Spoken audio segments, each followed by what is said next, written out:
এই দুনিয়া আমাদের আসল বাড়ি? আমাদের আসল বাড়ি কই? কবর। যেতে হবে কি হইয়া? মুমিন হইয়া। লইয়া যেতে হবে কি? মুমিনের সামানা। আমাকে আল্লাহ তাআলা প্রশ্ন করবে, প্রশ্নের উত্তরগুলো দুনিয়াতে বসে আমাদের তৈরি করে যেতে হবে, যেতে হবে, যেতে হবে, যেতেই হবে। ঠিক না বেটা? ভাইরা আমার, এই দুনিয়া আমাদের আসল বাড়ি না। এই জন্য আমাদেরকে আসল বাড়ির জন্য সামানা তৈরি করে যেতে হবে। সামানা নিয়ে যেতে হলে আমাদেরকে আগে মুমিন হতে হবে। আমার আল্লাহ তাআলা মুমিনের সিফাতের গুণ হিসাবে বর্ণনা করেন সূরা ফুরকানের শেষ দিক দিয়ে, وعباد الرحمن الذين يمشون على الأرض هونا وإذا خاطبهم الجاهلون قالوا سلاما। আমার আল্লাহ তাআলা বলতেছেন, বান্দা শুনে নাও, মুমিন যে দাবি করতেছ, মুমিনের গুণ হলো একটাই। মুমিন যখন দুনিয়াতে বিচরণ করবে, আল্লাযীনা ইয়ামশুনা আলাল আরদি হাওনা, নম্রভাবে বিচরণ করবে। কিভাবে বিচরণ করবে? নম্রভাবে বিচরণ করবে। মুমিন এমন অবস্থায় বিচরণ করবে, মুমিনকে দেখলে মনে হবে মুমিন মুসলমান। মুমিনকে দেখলে মদিনাওয়ালা নবীর পরিচয় পাওয়া যাবে। মুমিনকে দেখলে আল্লাহ তাআলার কথা স্মরণ হবে। মুমিনকে দেখলে আমার কবরের কথা স্মরণ হবে। মুমিনকে দেখলে আমার জান্নাতের কথা স্মরণ হবে। এমন ভাবে চলতে হবে। এমন ভাবে কখন চলা যাবে? যখন আমার জীবন থেকে শুরু করে আমার ব্যক্তিগত জীবন, পারিবারিক জীবন, রাজনৈতিক জীবন, আন্তর্জাতিক জীবন, আমার ছোটবেলা থেকে মৃত্যুর আগ পর্যন্ত প্রত্যেকটা ক্ষেত্রে যখন আমি আল্লাহ তাআলার পরিচয় নিয়ে থাকবো, আমার মাথার মধ্যে আল্লাহর পরিচয় থাকবে, আমার মুখের মধ্যে আল্লাহর পরিচয় থাকবে, আমার হাতে আল্লাহর পরিচয় থাকবে। আমি যখন উযু করবো তখন আমার আল্লাহ তাআলার পরিচয় থাকবে। যখন আমি ব্যবসা বাণিজ্য করবো তখন আমার আল্লাহর পরিচয় থাকবে। যখন আমি চাকরি বাকরি করবো তখন আমার আল্লাহর পরিচয় থাকবে। এমন ভাবে জন্ম জায়গায় যখন আল্লাহ তাআলার পরিচয় নিয়ে আমি বিচরণ করব, আমার আল্লাহ তাআলা বলতেছে, তখনই তোমরা আল্লাযীনা ইয়ামশুনা আলাল আরদি হাওনা, মুমিনরা যেমনি নম্রভাবে বিচরণ করে তেমনি ভাবে তোমরাও নম্রভাবে বিচরণ করতে পারবা। এই জন্য মুমিনের গুণ হলো আল্লাযীনা ইয়ামশুনা আলাল আরদি হাওনা ওয়া ইযা খাতাবাহুমুল জাহিলুনা ক্বালু সালামা। মুমিনকে যখন কেউ গালি দিবে, মুমিন তার প্রতি উত্তরে গালি দিবে না। মুমিনকে কেউ গালি দিল, তিনি তখন বলবে ক্বালু সালামা। তিনি তাকে বলে দিব, তুমি মুসলমান, আমিও মুসলমান, কিন্তু তুমি নবীর মদিনাওয়ালা নবীর পরিচয় পাও নাই। আমি মদিনাওয়ালা নবীর পরিচয় পাইছি। আমার নবী বলেছে, কোন মুমিনকে গালি দেওয়া এইটা হলো গুনাহ, মারাত্মক গুনাহ, কবিরা গুনাহ। অতএব তুমি আমাকে গালি দিয়েছো, আমি গালি দিব না, আমি তোমার সাথে কথা বলবো না। আসসালামু আলাইকুম। মুমিনের দ্বিতীয় নাম্বার পরিচয় হলো, মুমিনকে কেউ গালি দিলে মুমিন কখনো গালি দিব না। ঠিক না বেঠিক? মুমিনের তৃতীয় নাম্বার সিফাত হলো আল্লাযীনা ইয়াবিতুনা লিরাব্বিহিম সুজদান ওয়া কিয়ামা। মুমিনের তৃতীয় নাম্বার সিফাত হলো, মুমিন রাতের কিছু অংশ আমার আল্লাহ তাআলার ইবাদতের মধ্যে সিজদারত অবস্থায়, দাঁড়ানো অবস্থায় আমার আল্লাহ তাআলার ইবাদতের মধ্যে কাটাইবে। এইভাবে যখন মুমিন কাটাইবে, তখন আমার আল্লাহ তাআলা বলতেছে, তৃতীয় প্রকার মুমিন তোমরা হয়ে যাইবা। এখন প্রথম নাম্বার মুমিনের সিফাত হলো, মুমিন দুনিয়ার মধ্যে বিচরণ করবে নম্রভাবে। দ্বিতীয় নাম্বার সিফাত হলো, মুমিনকে কেউ গালি দিলে মুমিন গালি দিবে না। তৃতীয় নাম্বার সিফাত হলো, মুমিন রাতের কিছু অংশ আমার আল্লাহ তাআলার ইবাদতে কাটাইবে। আজকে এখানে যারা রয়েছে, মাহফিলের আওয়াজ যাদের কানে যাচ্ছে, পর্দার আড়ালের অবস্থানরত আমার মা বোনেরা, পর্দার কান থেকে শুনতেছ, ও মা, ও বাবা, ও পর্দার মা বোন, তোমাদেরকে আমি প্রশ্ন করি, আমার আল্লাহ তাআলা মুমিনের তিনটা গুণ বর্ণনা করেছে। তুমি আমি মুসলমান দাবি করি, আমার তোমার মধ্যে তিনটা গুণের কৌতুক রয়েছে। আমাকে কেউ গালি দিলে আমি কি তার প্রতি উত্তরে গালি দিই কি দিই না, এটা নিজেকে প্রশ্ন করো। আমার চলাফেরা কি কঠোর হয়ে যায় কিনা, সেটা তুমি প্রশ্ন করো। আমার দুনিয়ার মধ্যে কিনা ফরমানি করে চলছি না, আমার আল্লাহ তাআলার ইবাদত করে চলছি, নিজেকে প্রশ্ন করো। আবার নিজেকে প্রশ্ন করো, আমার আল্লাহ তাআলা মুমিনের তৃতীয় নাম্বার তাআলার গুণ বর্ণনা করেছেন। রাতের কিছু অংশ আল্লাহ তাআলার ইবাদতে কাটাইবে। কোন মুসলমান বান্দা আছো, নিজের বুকে হাত দিয়ে প্রশ্ন করো, আমি কখনো কি তাহাজ্জুদ নামাজ পড়েছি কিনা একটু প্রশ্ন করো। যদি নিজের ভিতরে গুণটা না থাকে তাহলে মনে করবা প্রকৃত গুণ এখনো তোমার মধ্যে আসে নাই, প্রকৃত মুমিন তুমি এখনো হতে পারো নাই।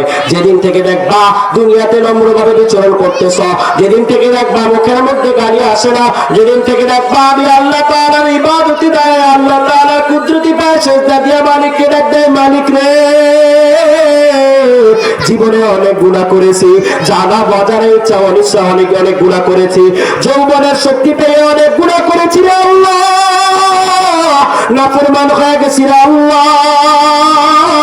যখন আমার আল্লাহ তাআলার কুদরতি পায়ে সিজদা দিয়ে এমন ভাবে কাঁদতে পারবা, তখন নিজেকে মনে করবা মুমিনের তৃতীয় নাম্বার সিফাত তোমার মধ্যে চলে আসছে। এখন আমি তোমাদেরকে বলবো, এই গুণগুলো তোমার আমার ভিতরে এমনিতে আসবে না, কোরআন হাদিস দিয়েও আসবে না। আর একটা কাজ করতে হবে, ওলামায়ে কেরামের সোহবতে থাকলেই তোমাদের মধ্যে এই গুণগুলো চলে আসবে। ঠিক না ঠিক?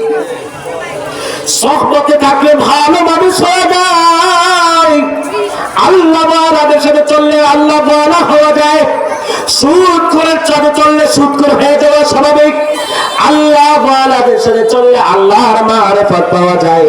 একটা সংক্ষিপ্ত ঘটনা বর্ণনা করব। আরে বাদশা হারুনের জমানায় একটা পাগল ছিল, নাম বাহলুল।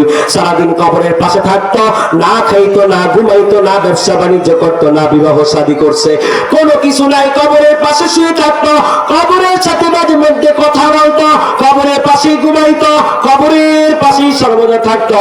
বাদশা হারুনুর রশিদ একদিন তার পাশ দিয়ে অতিক্রম করতেছিলেন। বাদশা হারুনুর রশিদকে দেখে ওই বাহলুল পাগল ডাক দিয়ে বলে, ওরে পাগল, তুমি কোথায় যাও? বাদশা হারুন সওয়ারির পিঠে করে যাচ্ছে, বাহলুলের কথা শুনে তিনি পাগলের কথা শুনে আশ্চর্য হয়ে গেল। যার পোশাক আশাক ঠিক নাই, যার চলাফেরা ঠিক নাই, যার বাড়ি ঘর নাই, কোনো কিছু নাই, কোনো কিছু নাই, কোনো কিছু নাই, এত কিছুর পরেও তিনি আমাকে পাগল বলছে, আসলে তো পাগল আমি না তুমি। বাহলুলকে ডাক দিয়ে বলে, রে পাগল, তোর বাড়ি ঘর নাই, কিছু নাই, কিছু নাই, কবরের পাশে থাকো, অথচ তুমি আমাকে পাগল বলছো, পাগল আসলে আমি না, পাগল আসলে তুমি। বাহলুল ডাক দিয়ে বলতেছে, ওরে দুনিয়ার মানুষ, দুনিয়ার চোখ দিয়ে দেখলে আমাকে মনে হবে পাগল, কিন্তু অন্তরের চোখ দিয়ে তাকায় দেখো, পাগল আমি না, পাগল তুমি। বাহলুল বন্দনা করতেছে, বাদশা হারুনের শিষ্য, আমার আল্লাহ তাআলা কি তোমাকে জানায় দেয় নাই? ওয়ালিকুল্লি উম্মাতিন আজাল, ইযা জাআ আজালুকুম লা ইস্তাখিরুনা সাআতাও ওয়া লা ইস্তাকদিমুন। আমার আল্লাহ তাআলা তোমাকে জানায় দেয় নাই, কুল্লা তাওয়াফাকুম মালাকুল মাউতিল্লাযী উকিলা বিকুম সুম্মা ইলা রাব্বিকুম তুরজাউন। আমার আল্লাহ তাআলা তোমাকে জানায় দেয় নাই, কুল্লু নাফসিন যায়িকাতুল মাউত। আমার আল্লাহ তাআলা দুনিয়াতে পাঠাইছে আর জানায় দিছে, দুনিয়ার মানুষ এই দুনিয়া তোর আসল না, আসল দুনিয়া তোর কবর, আসল দুনিয়া তোর জান্নাত। অতএব আমি এই দুনিয়ার প্রতি কোনো আমার আকর্ষণ নাই, এই জন্য আমি এই দুনিয়াকে বলে গেছি, সারাদিন আমার আসল দুনিয়া কবরের পাশেই আমি থাকি। এই জন্য কবরের সাথে যদি আমার ভালো সম্পর্ক হয়ে যায়, আমার আল্লাহর সাথে যদি আমার ভালো সম্পর্ক হয়ে যায়, জান্নাতি হয়ে যাব। আর যদি কবরের সাথে আমার খারাপ সম্পর্ক হয়ে যায়, আমার আল্লাহ তাআলা বলতেছেন, কবরের মাটি আমাকে এমন জোরে চাপ দিবে, এক পাজরের হাড় আর এক পাজরের মধ্যে ঢুকে যাবে। এই জন্য আমি কবরের পাশেই থাকি। অথচ তুমি জানো, সবকিছু বোঝো, তারপরে তুমি আসল দুনিয়া ছেড়ে মিথ্যা দুনিয়ার প্রেমে তুমি পড়ে রয়েছো, তুমি রাজনীতি নিয়ে পড়ে রয়েছো, তুমি সংসদ নিয়ে পড়ে রয়েছো, তুমি রাজার মতো রাজার গদি নিয়ে পড়ে রয়েছো, তুমি ভাবছো তোমার পিছনে জনবল ধনবল সমস্ত কিছু রয়েছে, এটাই তোমার আসল, আসল তোমার এইটা না, আসল তোমার কবর। এই কথা শুনে লোকমান হাকিমে বাদশা হারুনুর রশিদ চোখ দিয়ে পানি ফেলা শুরু করলো এবং বাহলুলকে ডাক দিয়ে বলল, আরে বাহলুল, এতদিন তো চিন্তা করি না, এখন তো চিন্তা করেছি, এই দুনিয়া আমার আসল না, আমার আসল দুনিয়া হলো কবর। বাহলুল, তুমি আমাকে একটা আলোচনা করেছো, আমার কাছে ভালো লেগেছে, আমাকে আরো কয়েকটা আলোচনা করো, আমি আরো ভালো হতে পারবো। লোকমান বাহলুল ডাক দিয়ে বলে বাদশা হারুনুর রশিদকে, শোনো, আল্লাহ তাআলার নবী অনেক কথা জানিয়ে দিয়েছে, আল্লাহ তাআলা কোরআনের মধ্যে অনেক কথা জানিয়ে দিয়েছে। তুমি তো কোরআনের আলেম, তুমি তো নবীর হাদিসের আলেম, তোমাকে আলোচনা করার মতো আর কোনো কিছু লাগবে না। এবার বাহলুলের কথা শুনে বাদশা হারুনুর রশিদ খুশি হয়ে গিয়ে বলল, বাহলুল রে, তোকে আমি কোনো কিছু পুরস্কার করতে দিতে চাই, তুই আমার কাছে যা চাবি আজকে তোকে দিয়ে দিব। বাহলুল ডাক দিয়ে বলে, বাদশা দুনিয়া আমার পছন্দ না, দুনিয়াকে আমি ভালোবাসি না, অতএব দুনিয়ার কোনো কিছু আমার দরকার নাই। বাহলুলের এই কথা শুনে বাদশা বলতেছে, বাহলুল আজকে আমাকে মাহরুম করবে না, আজকে তোমার দ্বারা আমার অন্তরে চোখ খুলে গিয়েছে, আমি আখিরাতের পরিচয় পেয়েছি, অতএব আমার কাছ থেকে কিছু না কিছু তুমি গ্রহণ করবা।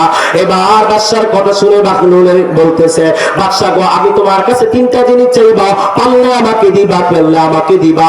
এক নম্বর তোমার কাছে চাইবো, আমাকে আল্লাহ তাআলা নির্ধারিত মেয়াদ দিয়ে পাঠাইছে, এই দুনিয়ায় আমি চিরকালের জন্য আসি নাই, নির্ধারিত মেয়াদটা যখন চলে আসবে, আমি হাটে থাকি, বাজারে থাকি, ঘরে থাকি, বাজারে থাকি, বিদেশে থাকি, গাড়িতে থাকি, বাড়িতে থাকি, লঞ্চে থাকি, যখনই আমার নির্ধারিত সময়টা চলে আসবে, আমাকে মালাকুল মউত আমার জান কবজটা করে নিয়ে যাবে।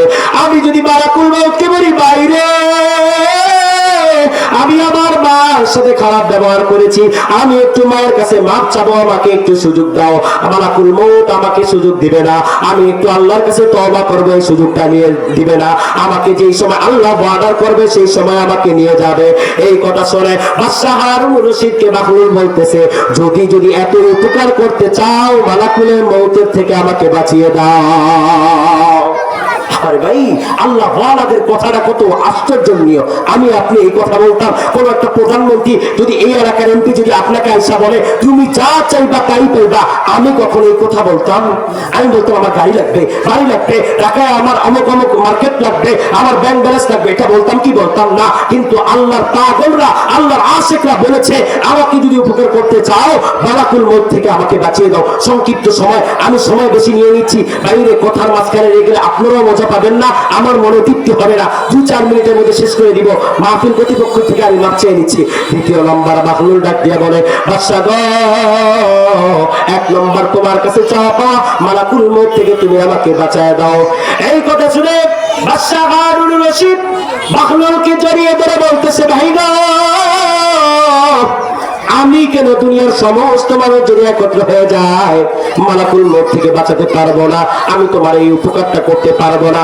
বাহলুল ডাক দিয়ে বলে, এবার দ্বিতীয় নাম্বার আমি তোমার কাছে চাওয়া, আমি জানি মালাকুল মউত যখন আমাকে জান কবজ করে নিয়ে যাবে, এলাকার মানুষগুলো কয়েকভাবে বিরক্ত হয়ে যাবে। কেউ যাবে কবর খোঁড়ার জন্য, কেউ যাবে বাঁশ কাটার জন্য, কেউ যাবে কাপড়ের কাপড় কেনার জন্য, কেউ যাবে মাইকে অ্যানাউন্স করার জন্য, কেউ বাজাইবে আবার গরম পানি করার জন্য, কেউ বাজাইবে মসজিদ থেকে খাটিয়া আনার জন্য, সবাই চাইবে আমাকে তাড়াতাড়ি দুনিয়া থেকে বিদায় দেওয়ার জন্য। মানুষগুলো আমি এত বুঝাবো, ওরে ভাই, অন্ধকার কবরে আমার দিও না, আমার কবরে আমার জন্য শাস্তি অপেক্ষা করে। মানুষ আমার কথা শুনবে না, সবাই আমাকে তাড়াহুড়া করে, আমাকে কাপড়ের মধ্যে প্যাকেট করে মসজিদের বারান্দায় এসে 4 তাকবীরের শহীদ নামাজ, ইসলামের শেষ নামাজটা পড়ায়া কাঁধে করে আমাকে কবরস্থানে নিয়ে যাবে। কবরের মধ্যে নিয়ে আমাকে বাঁশের চালি দিয়ে ডেকে দিবে। আমি মনে করবো হয়তো বা এই অবস্থায় আমাকে রেখে চলে যাবে। আরে নাফরমান মানুষগুলো, যাদের জন্য এত কিছু করেছি, মানুষগুলো আমাকে এই অবস্থায় রাখলো না, আমার কলা পাতা দিয়ে আমার কবরটাকে আর অন্ধকার করে দিচ্ছে। আমার কানে কিছু কথা আসছে, আমি ভাবছি এই অবস্থায় হয়তো আমাকে রেখে যাবে।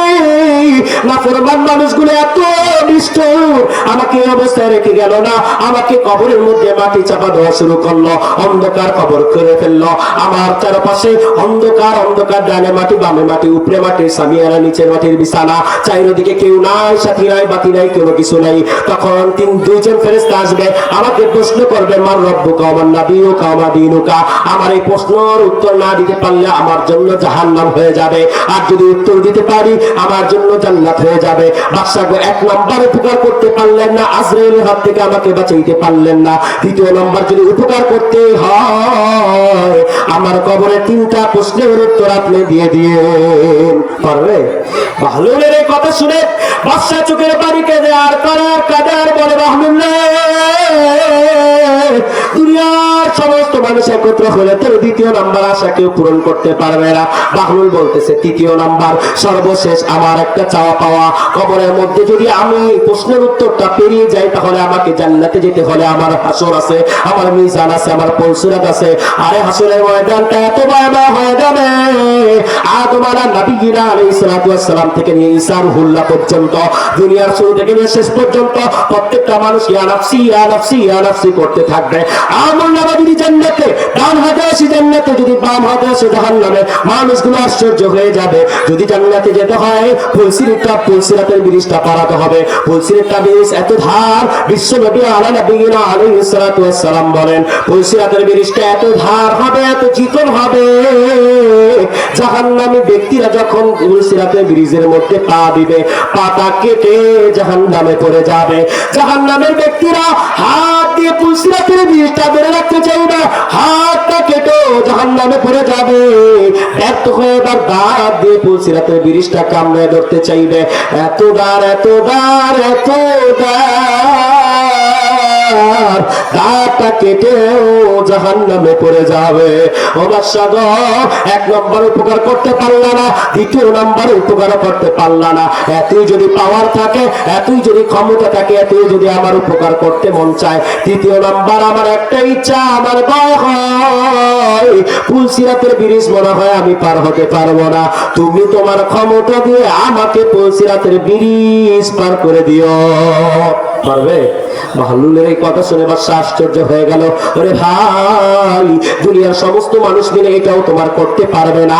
এবার শুনে নাও, দুনিয়ার মানুষ তোমাদের জন্য একটা কথা বলি, মানুষ ভালোর সাথে চললে ভালো হওয়াটাই স্বাভাবিক। বাদশা ছিল দুনিয়ামুখী, দুনিয়ার লোভে পড়েছিল।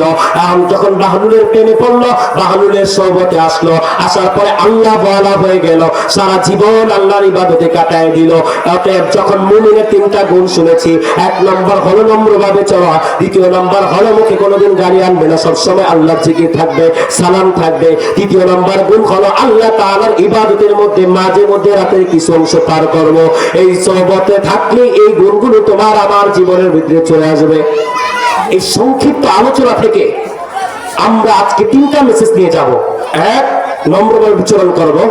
দ্বিতীয়, মুখে কোনোদিন গালি আনবো না, সালাম দিব। তৃতীয়, কখনো আল্লাহ তাআলা ইবাদতে রাত্রে কিছু অংশ ইবাদতে কাটাবো। পারবো তো?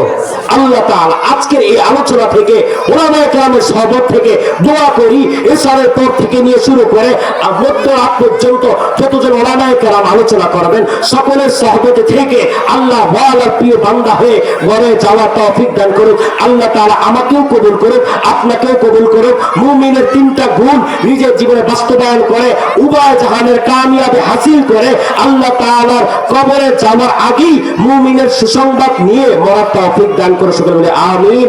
আসসালামু আলাইকুম ওয়া রাহমাতুল্লাহি ওয়া বারাকাতুহু।